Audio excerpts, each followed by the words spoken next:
Halo, selamat datang di Nusantara FX Community VIP Plus.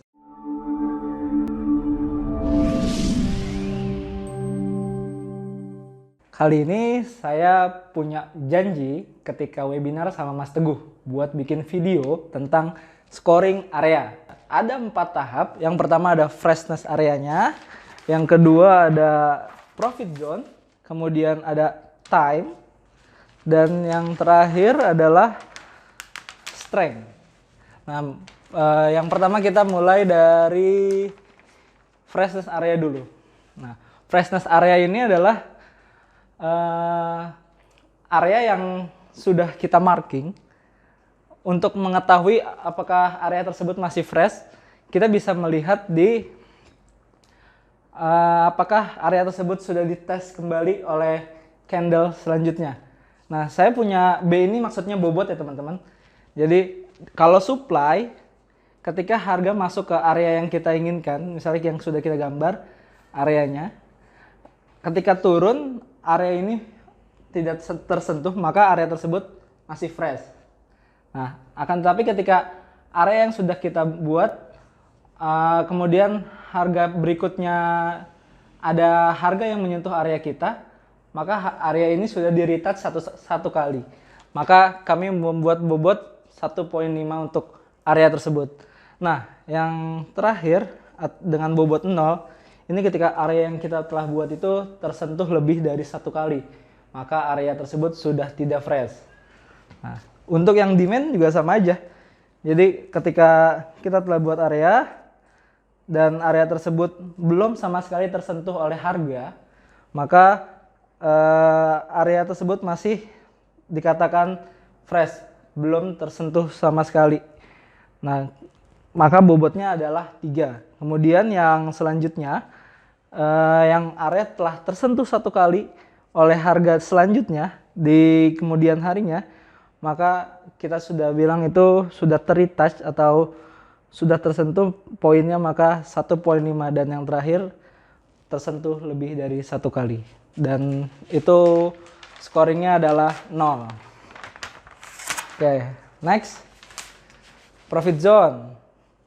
Profit zone ini untuk ngelihat area kita ini layak nggak sih untuk diambil, dilihat dari risk and rewardnya. Nah, kita pastikan pengennya meresikon 1 untuk mendapatkan reward yang lebih dari 1 kan. Makanya kita ukur apakah zona yang kita ambil ini atau area yang kita ambil ini memiliki area yang lebar. 1:3-5 merupakan area yang baik atau profit zone yang baik, maka kita akan beri bobot 3. Kemudian untuk yang selanjutnya, jika profit zone kita hanya 1:2, kita akan memberi bobot 1,5, dan yang terakhir dan hanya 1:1 misalnya, kita akan memberi bobot poinnya 0. Ini untuk yang supply. Yang demandnya sama aja. Ketika melihat profit zone-nya juga sama seperti yang supply ya. Misalnya jaraknya jauh, kita 1:3 atau lebih dari 3, maka kita akan memberikan bobot 3. Untuk yang jaraknya hanya 1:2, poinnya 1,5. Yang jaraknya 1:1, kita beri poin 0. Mungkin teman-teman juga udah ada yang ini ya, yang udah paham. Saya juga lihat di teman-teman di VIP Plus sudah mulai banyak yang memberikan pendapat tentang scoring ini. Kemudian time nih. Time adalah ketika harga berada di area kita. Nah, harga di area kita itu berapa kali dia menyentuh area kita. Berapa banyak candle yang ada di area kita. Nah, contoh yang ini. Yang ini kan hanya ada 1, 2, kemudian dia keluar dari harga. Ada layoutnya. Nah, area yang seperti ini area yang bagus. Kenapa bagus? Di kami, di NFC itu, area yang, maksud saya time yang bagus, itu candlenya 1-2. Lebih dari itu, kami akan menurunkan bobot nilai dari areanya. Seperti contoh yang ini ada 4 candle di area kita ya.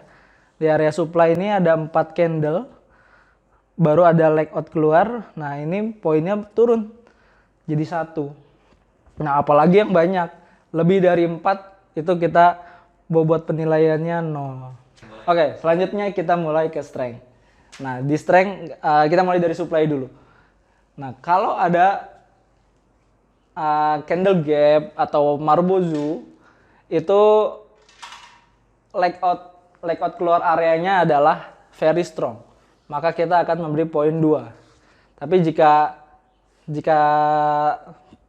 tidak seperti ini, tidak gap atau tidak Marubozu, sedangkan banyak nih candle yang begininya nih, kayak habis mereka dari keluar area terus ada beberapa candle. Nanti ini akan saya contohkan di video selanjutnya ya. Beberapa candle seperti ini, maka penilaian terhadap areanya adalah layoutnya, maksudnya keluar dari areanya adalah 1. Apalagi yang banyak kayak gini, yang kemungkinan akan menjadi range atau sideway, maka kita memberi poin 0 atau weak. Nah untuk yang demandnya juga sama aja gitu. Jadi untuk keseluruhannya total poinnya akan menjadi 10. Nah total scoring kita adalah 10. Angka yang akan kita ambil ketika area tersebut bagus adalah 7 atau lebih besar.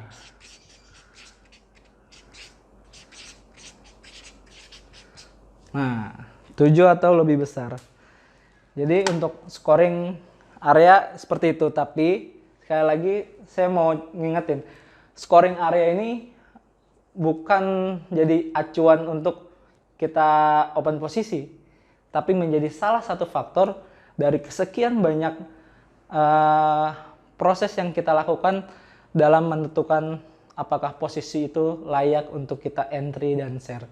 Jadi ada yang lain lagi mas, kayak ada auto climb ya teman-teman, terus ada trend, ada EMA 9 atau EMA 200, masih banyak lain hal yang kita pertimbangkan untuk menentukan apakah layak di entry dan share ke teman-teman maksud saya. Mungkin sampai di sini saja videonya. Tetap semangat, tetap belajar. Kita ketemu lagi di video berikutnya.